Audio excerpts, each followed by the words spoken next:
Hi, I'm Kristen Goodwin. On this episode of the Fox News Rundown, President Trump is shaking up his campaign leadership as polls suggest he's trailing presumptive Democratic nominee Joe Biden in the 2020 race. Are the polls accurate, or is the commander-in-chief when he says his silent majority is bigger than ever? Georgia Republican Congressman Doug Collins weighs in on the presidential election, his own Senate bid, and the Twitter Bitcoin hack. And a number of states are rolling back reopening measures amid an uptick in COVID-19 cases. Charles Payne, host of the Fox Business Network's Making Money with Charles Payne, discusses the state of the nation's economic recovery and the controversy over wearing face masks, plus commentary by pastor and Fox News contributor Robert Jeffress. The Fox News Rundown is a daily news podcast where we take a deeper look at the stories important to you. You can subscribe on your favorite podcast player by going to foxnewspodcast.com. I'm Janice Dean. I'm David Asman. I'm Dana Perino, and this is the Fox News Rundown. Friday, July 17th, 2020. I'm Jessica Rosenthal. Swing state polling does not look too good for President Trump, but he insisted this week the silent majority is bigger than ever. Some of the leaders in his base are feeling pretty confident. What we're going to see, I think, from the president going forward in August and September and into November is you're going to see a focused president talking about the accomplishments he's had that no one wants to give credit for. I'm Chris Foster, checking in with how the economy is doing during the coronavirus outbreak. Fox Business Network's Charles Payne says so far, we've got a ways to go, but how far and how fast we've come here in terms of the rebound is encouraging. It shows that a lot can be done, particularly when everybody's sort of working on the same page. But it also underscores, I think, just the fact that we've got an amazing economic system. And I'm Robert Jeffress. I've got the final word on the Fox News Rundown. So the summertime polling does not look great for President Trump. In national polls, former Vice President Joe Biden is up as high as 15%. Swing state polling, though, as we know it, is where it's at, and those numbers indicate an uphill battle for the commander-in-chief as well. The Real Clear Politics average of polls in Michigan has Biden up about 7 points, 6 points in Florida, nearly 8 in Pennsylvania, and 6 points in Wisconsin.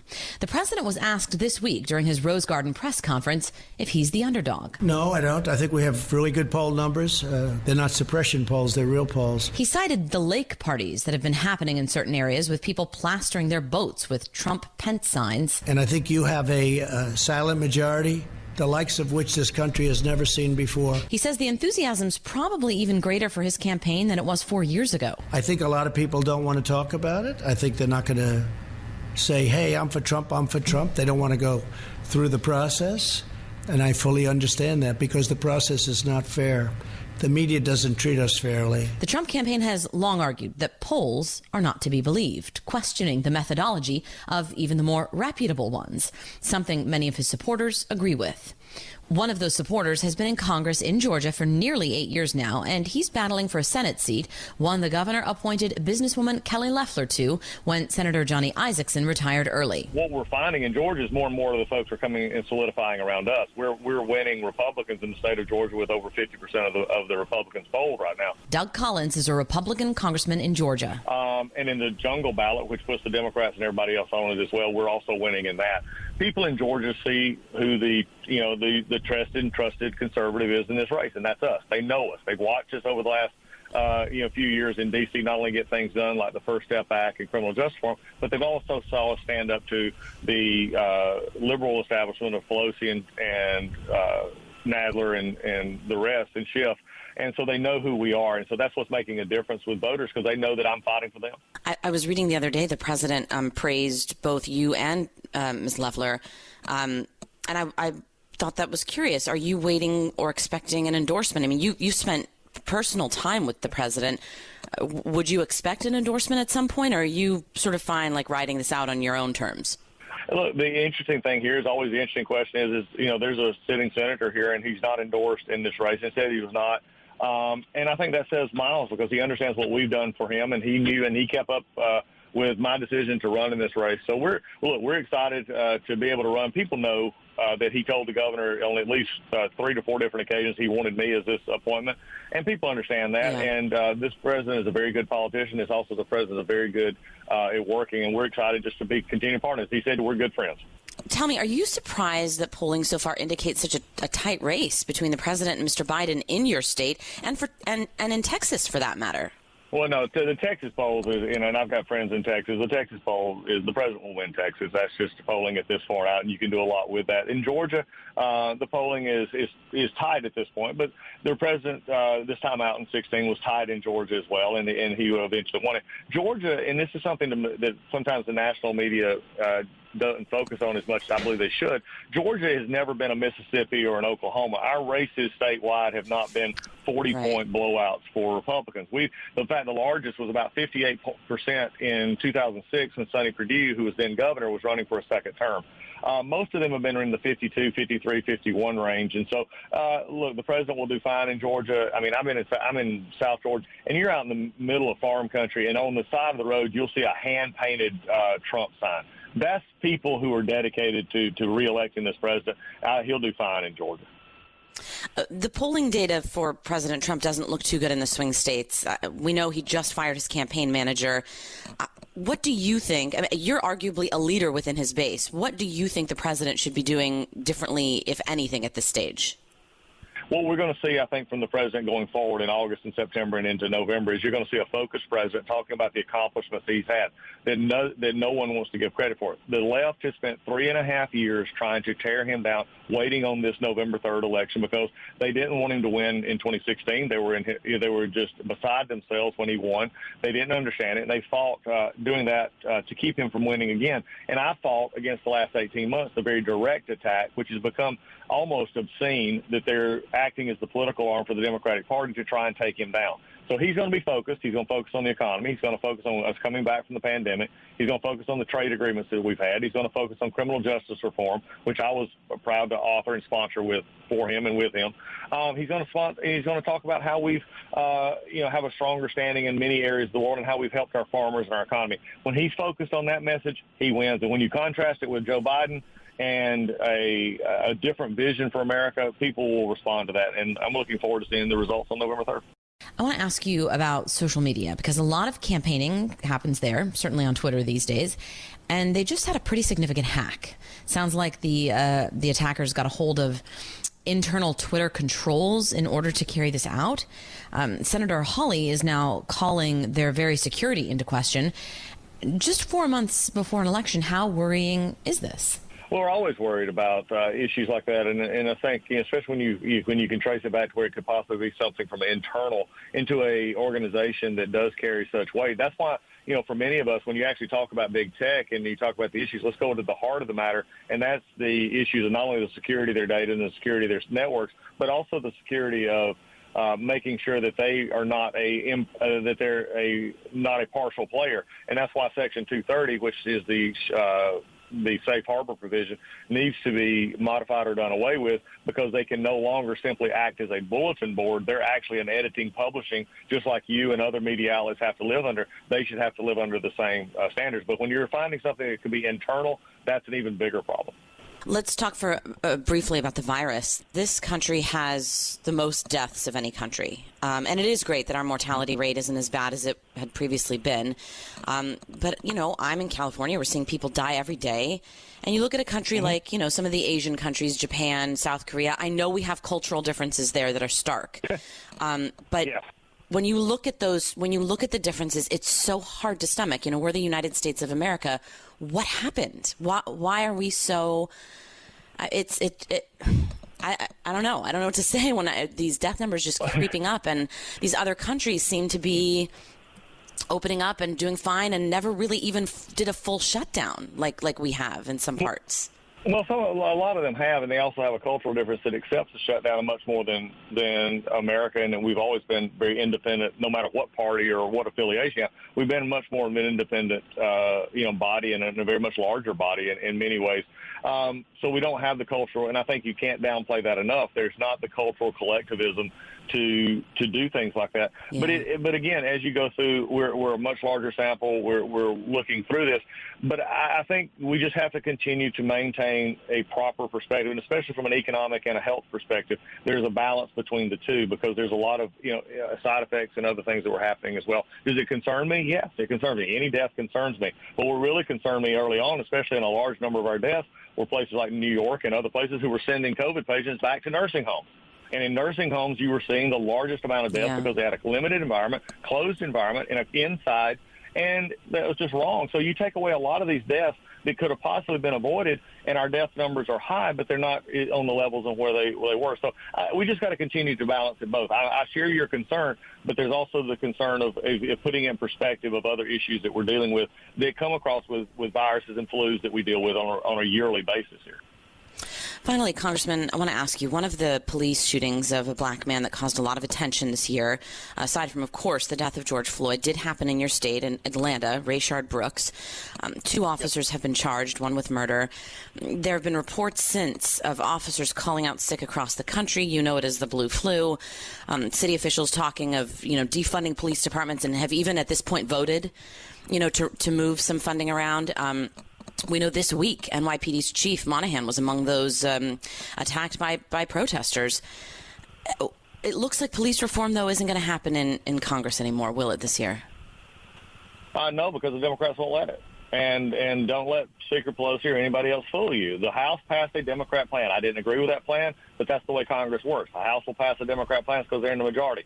But the Senate Democrats would not let Tim Scott's bill be passed so that we could go to conference and actually fix the bill. That's the way actually you get things done in Washington, D.C., and don't let anybody fool you that the Democrats, Schumer, and the rest of them are the ones who don't want police reform. They want to hold it for an election aspect. Now, you mentioned Rayshard Brooks here in Georgia. We have a problem in Georgia, and it's the Fulton County DA, Paul Howard, who charged those officers without a grand jury, without the Georgia Bureau of Investigation completing their process of investigation. He just went ahead and charged for political purposes. He's in a runoff down here and probably is going to get beat, and all he's trying to do is pander for votes with the lives of police officers. When I see this movement of defund police, as a trooper's kid, my dad was a trooper in Georgia for 31 years.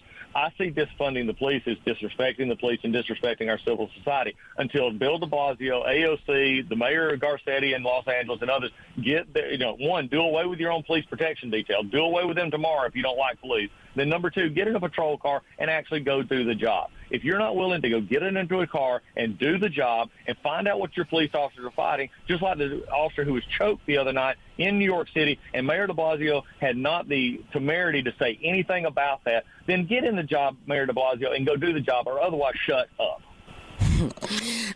We do hear, though, constantly, and I hear it and I see it on my social media feed, this idea of systemic racism. It's talked about nonstop these days. Do you believe there is systemic racism specifically within police departments?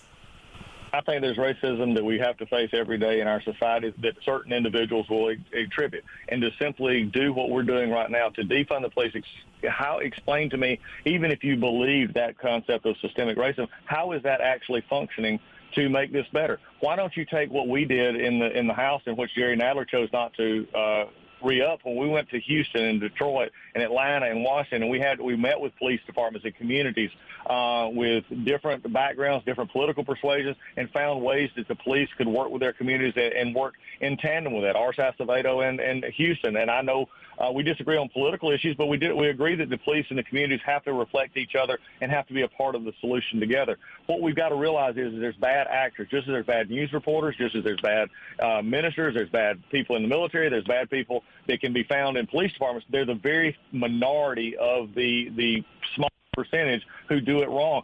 We've got to find ways to help the 99.9% of the police officers who get up every morning, some of them for very little pay and very little benefits, who go out there and protect us every day. And we've got to focus on, if they have a racist police officer or racist people, they need to be removed from their job. Racism has no place in our country, period. End of statement. And we've got to make sure we're focusing on what is the problem and not simply trying to make blanket approaches to a sociological issue of saying, let's don't have a police department, let's give money to organizations such as mental health and drug addiction. We need to do both. Congressman Doug Collins, thank you so much for your time. It's a great time to be with you. Thank you.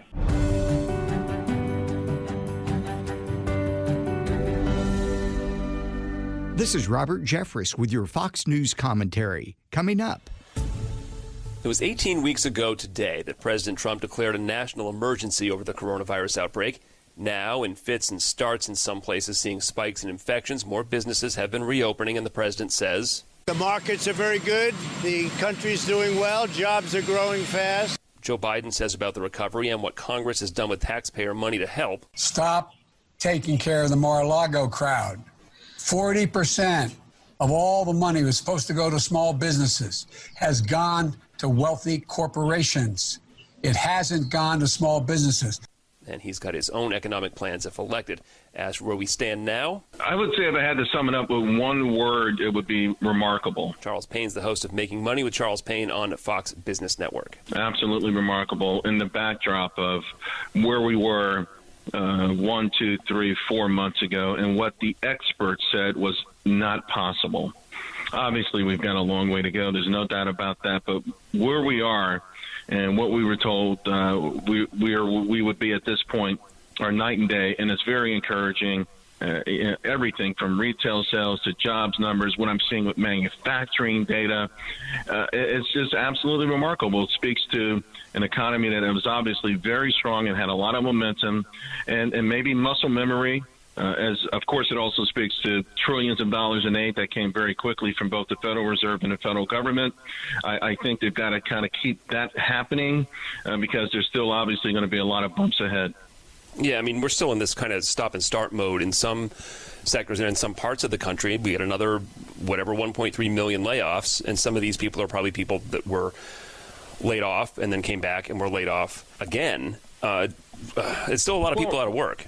Yeah. I mean, on the initial jobless claims, you got to be out of work a certain amount of time to be considered. There's also a special program that doesn't get enough publicity called the Pandemic Unemployment Assistance Program, because if you're a sole proprietor, if you work for yourself, there are a whole lot of job descriptions that don't even allow you to get unemployment insurance normally. So they put this in place. I'm watching that very closely. That went down 117,000 in the last week. It's still around 14 million. And so, again, this is just an extra measure. So, but it does go to your point. I mean, we've got a ways to go, but how far and how fast we've come here in terms of the rebound is encouraging. It shows that a lot can be done, particularly when everybody's sort of working on the same page. But it also underscores, I think, just the fact that we've got an amazing economic system in place. And when it's allowed to operate, it does very well. The reopenings, the shutting down, the stalls, that's going to probably you'll see more of that reflected in data over the incoming weeks. But I think overall the momentum can be sustained. But I think the key is going to be with Congress coming back and doing another round of stimulus. And I think the number's got to be $1.5 trillion or better. Yeah, I was going to ask, you do think that Congress should and will throw a lot more money at this? State and local governments are going to get killed in tax revenue, and even for people who say they want small government, those are still jobs, and there are cops and there are teachers and there are firefighters and garbage collectors, and those people need to be paid for. So, and also just politically, don't you think the president needs to push for throwing some more money at this? Politically, you got to do it. The president's talked about actually larger checks. It's some of the more fiscally conservative folks in the cabinet and some of the opinion makers who shape the old conservative orthodoxy. I think that even with what we've seen so far, there have been special carve-outs for essential workers, frontline workers. Yeah, I mean, there are legitimate concerns about paying off the pension funds of Illinois, right? Of Illinois, or paying off special programs in New York City that have nothing to do with COVID-19. And we know money is fungible, so once you throw it in a pot, there's no telling where it came from. But I think the administration is going to definitely make sure they take care of those essential workers, of those frontline workers. By the same token, there's going to be a fight over the additional $600 because about 60-some-odd% of Americans are making more money being unemployed than they did being employed. And you can't get a recovery if we can't get small businesses up and running. And by now, too many small business owners have said, listen, I can't. I told people we're open, and they don't want to come back to work. And so the flip side of that, yesterday Chipotle announced 10,000 new jobs because of the way people are ordering, the curbside pickup, the drive-in windows. Pizza Hut's got 10,000. Domino's Pizza's got 10,000. Dunkin' Donuts 25,000. McDonald's is hiring 260,000 more. Subway. So there's certain things that are happening in this economy that are positive, ironically, from the COVID-19, and there are certain things that we're going to need help to get through. We're going to definitely have more speed bumps out there. So it would be political suicide not to do it, and I think it would be dumb economic policy not to do it. You mentioned, who's doing well? Who has been thriving in spite of the pandemic or even because of the pandemic? People who have the privilege of working from home, people who've been able to do their work on laptops and computers, and their incomes haven't been hit at all. And then, of course, the adoption of some of these things. Last quarter, PC sales were up. Oh, man, I think the number, I want to say 73 million units. This is around the world, but mostly driven in America. The quarter before that, it was 50 million, and we were getting articles that were declaring the death of PCs and laptops. So, these are the kind of things that are being carved out that are really doing very, very well. And it's a privilege if you can work from home. Your paycheck probably hasn't been disrupted. And these companies that can do business online are taking more market share. The larger companies obviously are doing the best, and because their smaller rivals are going out of business. This is kind of a bigger picture, longer term thing. How would you feel about being in commercial real estate in the big city right now? Do you think do you think companies are going to be like, oh my God, we don't need this footprint, everybody can stay home? Well, just anecdotally, I have my own research firm. We'd already moved out of Wall Street to Jersey a year and a half ago, 2 years ago. And the reason I did that is because when I first started the business, you had to be on Wall Street. My firm, Wall Street Strategies, I was on Wall Street, and back then it gave you a certain amount of cachet. You call someone up from Kansas City, and they want to do business with someone on Wall Street. Now that's not the point. So my lease was up, and I decided not to renew it. And maybe I'll do it again. I do love an office atmosphere. I think it does help with productivity. But right now, I decided not to do it. So commercial real estate, I think, was already starting to get hit a little bit in New York City, in part to overbuilding. But now commercial real estate is going to be a huge, huge challenge, a really huge challenge. Getting back to politics, the president's big advantage has always been seen as the economy, and now his polls are slipping there. One of them, Quinnipiac, I think it was, has him head-to-head with Biden as who is going to be better to get us out of this economically. And now Biden's economic plans are out. What do you think voters are going to think about that? Well, I think people will look at their own personal situation, the community situation, and momentum. Momentum is always important. So for me, for President Trump to be reelected, he needs 2 October surprises. The good news for him is that all of this third quarter stuff will be announced the days before the election. So what happens in the third quarter if GDP is up 25%, retail sales came in significantly better than anticipated, if those keep going up, if wages begin to rebound. And then the second part of that, again, would be, I think, vaccine news. The administration put another $1.4 billion into a company called Novavax. So they're putting billions of dollars into Operation Warp Speed, and so far it's paying off. The news that we're getting from the Modernas of the world, the AstraZenecas of the world, the Pfizers of the world, the Novavaxes of the world are giving us a lot of hope. So, I think people, when they really think about it and say, where was the economy in February? And they base their economic assumptions on February, I think the president would have a clear advantage because we were a juggernaut in February before this disease came out of left field. There's been a food fight between some liberals and President Trump and his supporters. Last week, the CEO of Goya Foods was at the White House saying that we're blessed to have a leader like the president. Goya is a Latin American and Spanish food company based in New Jersey. That praise for the president has some Democrats and opponents of the president calling for a boycott. That led to President Trump and his daughter Ivanka posing for pictures with Goya products and calls to buy more of the brand. It's heartbreaking that someone can't say, hey, thank you, Mr. President Trump.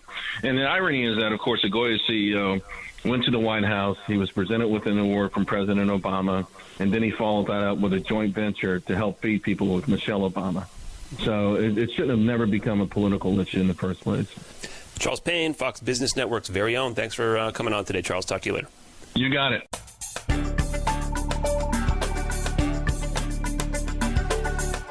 Did you hear the news? Now you can. With instant updates from Fox News for Amazon Alexa. Just say, Alexa, play news from Fox. in Fox News. It's the latest when you need it, on demand from Fox News and Amazon Alexa. Subscribe to this podcast at foxnewspodcasts.com.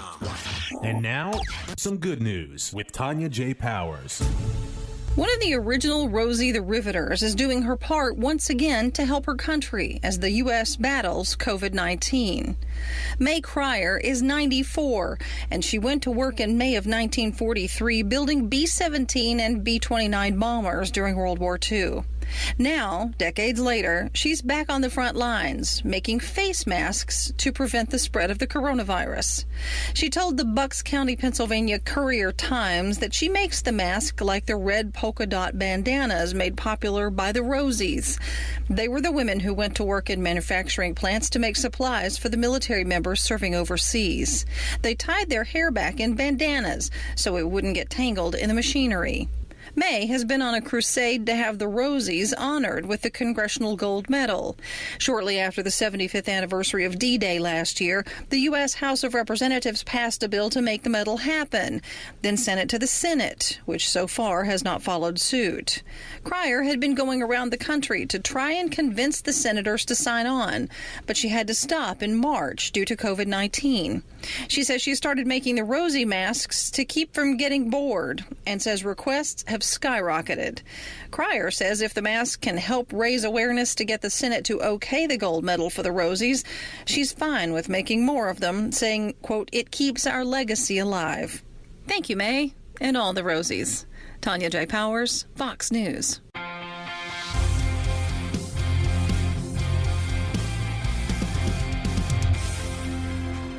It's time for your Fox News commentary. Robert Jeffress. What's on your mind? Daniel Lewis Lee is dead.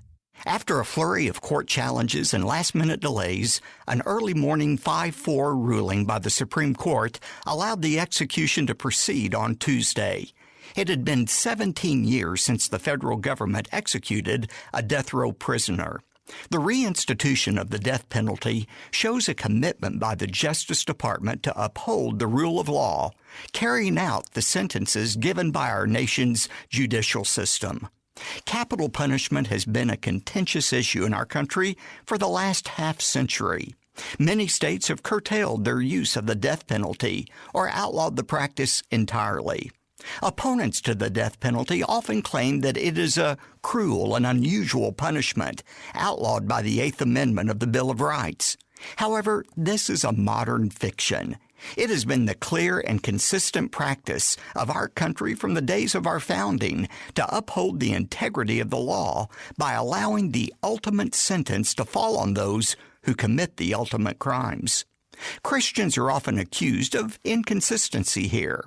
How can you be pro-life and still be for the death penalty, which extinguishes a life?